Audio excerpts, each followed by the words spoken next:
Abanyagihugu bo mu ntara ya Ngozi bavuga ko haheze umwaka wose isima itaboneka neza. Bamwe muri bo baganiriye na RPA bavuga ko hari abikika mu kiza bakayinyegeza bakazoyigurisha yarabuze kugira bayigurishe ku giciro c'umurengera nk'uko uyu munyagihugu avyigana. Irabura ariko ibura cane mbwa kubera ko hari abantu baba banyegeje ibuze rwose baca bayitanga kuri mahera menshi. Nk'ubu haheze imisi itaboneka abayibitse rero baca bayiduza hafi 10,000 ku mufuko ubunya ngo igeze ku 38 ku mufuko umwe ishikana 30. Urumva yuko ari ubusuma bukomeye cane. Igiciro cacu gisanzwe ku musi gisanga kejo aho naho kiba kitabuze.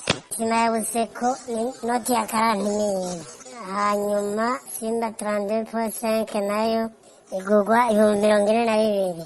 Hari iyindi yitwa Dangote igurwa 46,000. Abo banyagihugu bavuga ko muri kino gihe cici ariho vyari vyoroshe ko abashaka kubaka babikora, ubu ngo imigambi yabo yarahungabanye. Ubona ko turi mu bihe vy'umuci, abantu benshi bariko barubaka n'umwanya ukwiye kugira ngo abanyagihugu ibikorwa vyabo ntibihagarare, ko murazi ko mu bihe vy'umuci hariho abantu bariko barubaka, abantu benshi bariko barubaka bariko bariruka barondera ahantu bagura isima bahabuze. Mugero isima ikibura ibikorwa ibikorwa vyose bihagaze ugaca usanga umugambi w'umuntu apfiriyemwo. Mu gihe igiciro c'isima ya Buseko cashinzwe na leta ari 28,500, abo banyagihugu basaba abajejwe intwaro kubafasha kuronka isima ku giciro gisanzwe kizwi n'amategeko kugira bashobore kurangura imigambi yabo.